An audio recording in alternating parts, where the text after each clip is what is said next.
next 2 days. I don't know yet. The palace hasn't given us a play-by-play. It would have been a state ceremony, obviously, for Prince Philip.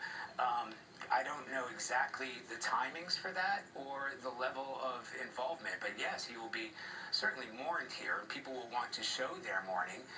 So there'll have to be something to mark his passing and his funeral, but exactly what, I haven't got the details of. Charlie, we talk about what a colorful character he was. I recall back in the mid-1980s when I was based in London, going to a coaching contest. He loved to ride, the prince loved to ride horse and carriages in competition.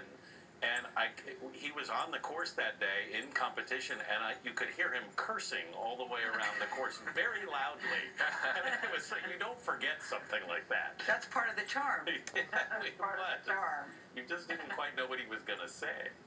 No, he was never shy.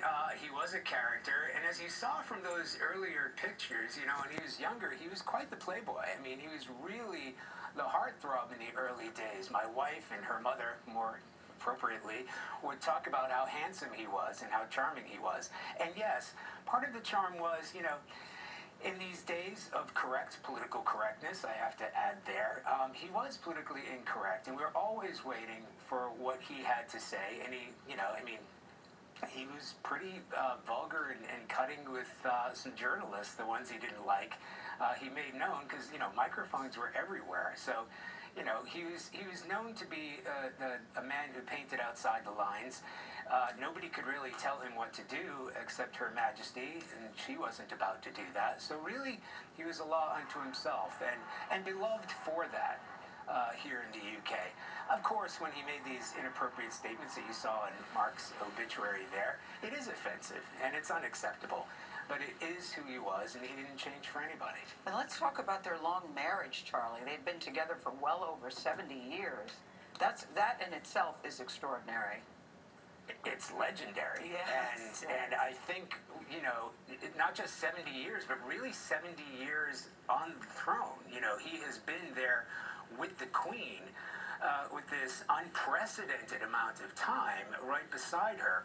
So he has had a duty, a sense of responsibility, not just being married for that long, but being married to the Queen and having that official role and that duty, being under the spotlight, having to go through the situation with Princess Diana dying, having to be the peacemaker. Even recently, you know, with Prince Harry and Prince William, Prince Charles, and everything that's gone on with the royal family, he has been involved. I know that for a fact. As of about a year ago, when they were talking about Megxit, as it were, we know that he was part of those conversations. So he's a very, very dynamic individual, and one who remained dynamic right up to the end. And he had to play a very unusual role, Charlie. I mean, he's not the monarch. He's the spouse of the monarch.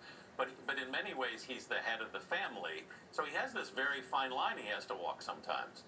Well, exactly right. I mean, he still had a boss. Maybe we all do. His boss was Her Majesty the Queen. But he had a role as a father. And he had a role in bringing up Prince Charles. You know, he was bringing up a future king. And his grandson, also a future king.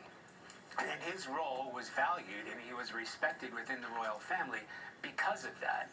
He always stood beside the Queen, always knew his place in a manner of speaking, that he was there to support her.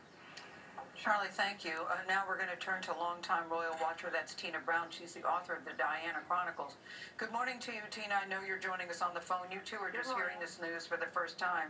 Yes, I am indeed. It's not unexpected, but you know, nonetheless, extraordinarily sad and an enormous moment for the Queen, of course, and England. You know, because this is a man who was he said when the Queen was crowned, he said that he knelt at her feet and he said he swore to be her liege lord for the days of his life, and that is what he was for the next 7 decades. He was at her side.